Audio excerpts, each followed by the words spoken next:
Hello, I am Alexia Cassandra F. Duran from 1AOM, and I'm here to report a macroeconomic dashboard of Canada from the years 2019 to 2021. But first, let me just get my notebook.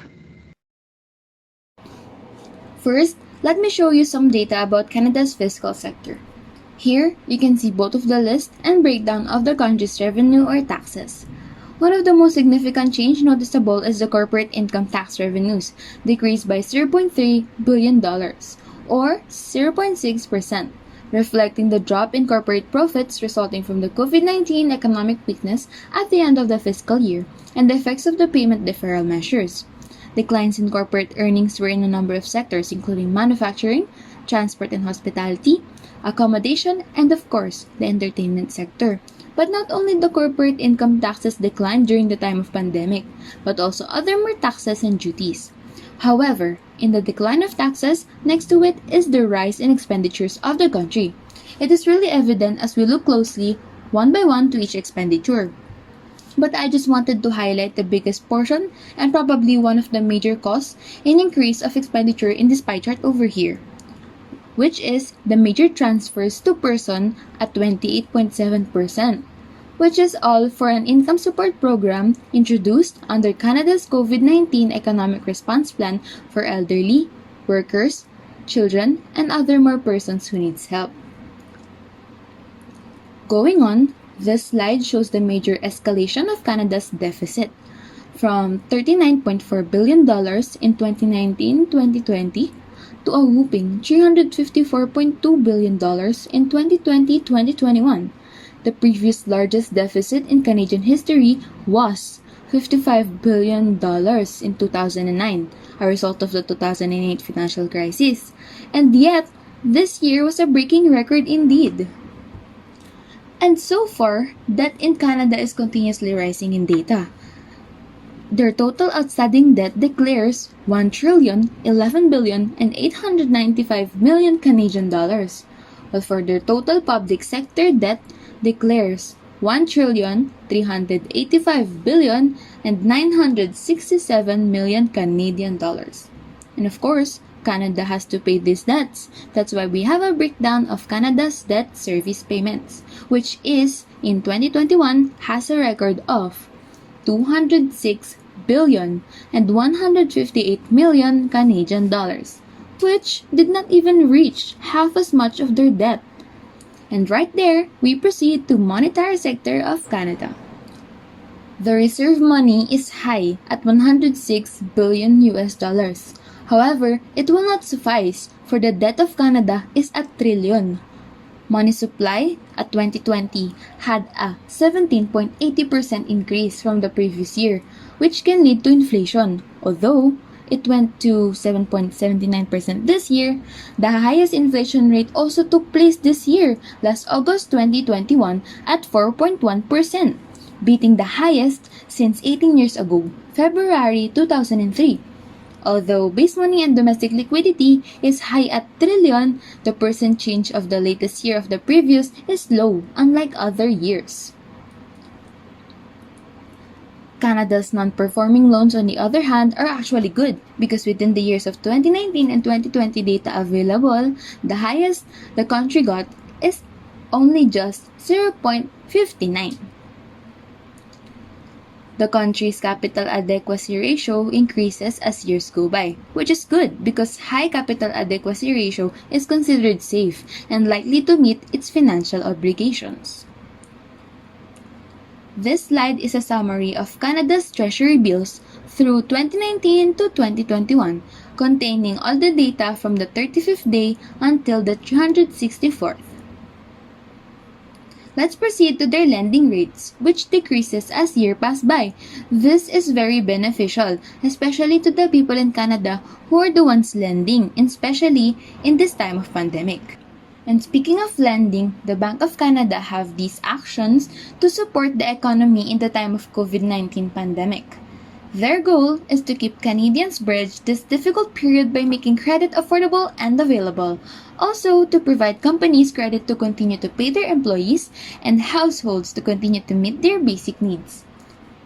The following are the things they did to help people in the time of global crisis.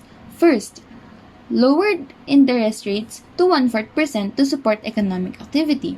Second, they launched a range of liquidity facilities and purchase programs to keep market functioning, credit flowing, and allow interest rate cuts to work their way through the economy.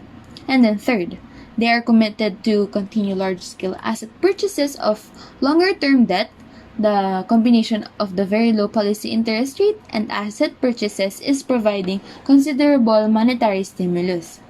Fourth, the bank also established several large-scale asset purchase programs to increase liquidity in core funding markets, because with core funding markets functioning normally and the economy reopening, they also have discounted the market liquidity facilities.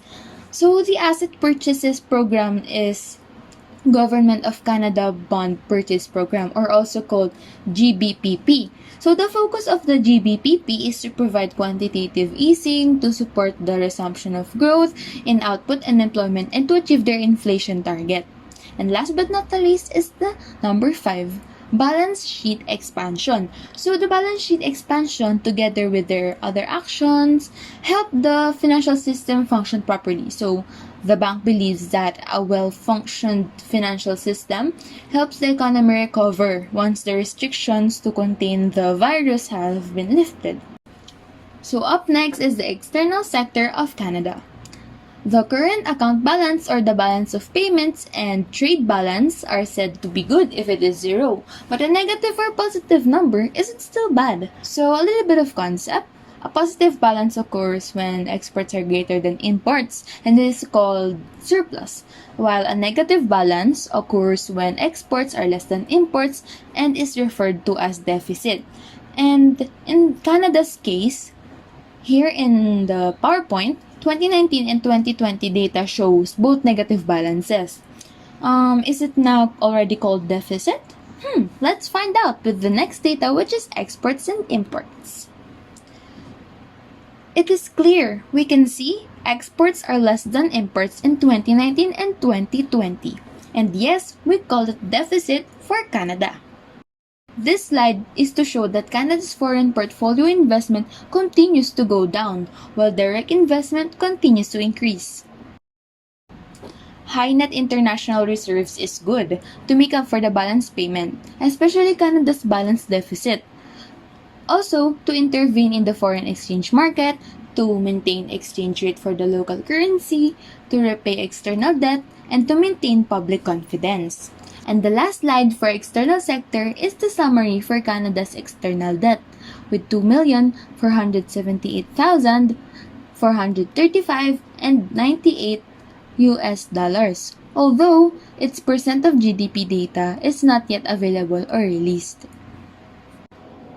This next set of slides is all about Canada's issues and challenges. First, government support for individuals and businesses during the pandemic led to an unprecedented surge in public debt.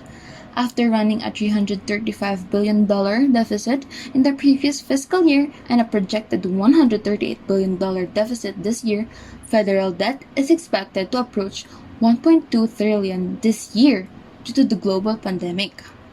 Second, housing affordability became an issue in Canada for years already.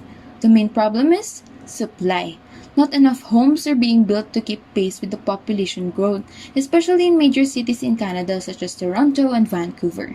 And because of the low cost in buying houses in Canada, lots of people, most in their middle ages, buys their own home for the thought that price is low and might increase sooner or later, resulting to more and more sales but less and less house availability in Canada. Third is natural disasters. Especially wildfire is prominent in Canada. Although decreasing as years pass by, based on the data shown in the slides, the number of records are still high at stake and needs much further control. Fourth, last is tax reform refusal of the Government of Canada. Canada imposes lots of deduction to its taxpayers. Its system reduces the amount of taxpayers can spend or invest and also damages economic growth. Canada uses regressive tax, which means the higher the income, the less the tax is, which affects the poor. It is very anti-poor, rather than the rich, and still they refuse in tax reform. Having reported these issues and challenges, these are the recommendations. First, the government of Canada should focus first in the proper management of the pandemic in their country, allocating a good amount of budget in the health sector to stop the widespread of COVID-19. It will be a good start now that the partial sector where economy is boosted is improving little by little, and then soon enough, Canada will get back on track and public debt will gradually be normalized. Second, the value of housing in Canada should be increased, knowing about the law of supply and demand, where as demand increases, the price also increases. And in Canada's case, that the shelter are in demand in the country, the price of houses should also increase. It will not only boost sale and revenue, but also reduces the chance that not everybody can afford to buy a house where scarcity can be avoided. Third, natural disasters are inevitable. That is why the government of Canada should take comprehensive mitigation, especially in this kind of issue. They should invest time and budget in disaster and response preparedness plan, environmental conservation, food security in scarcity and disasters, and community-wide based approach to disaster preparedness. These measures could help mitigate the adverse impacts of natural disasters in the country. They may not know what will happen, but at least they are prepared of what will happen. And lastly, I think choosing the right candidate during elections has something to do with this issue.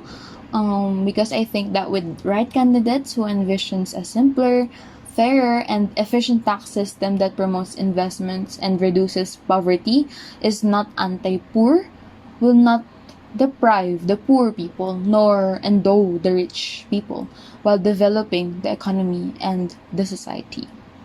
I think we've reached the end of my notes. Thank you very much for listening, and I hope you learned a lot from this video.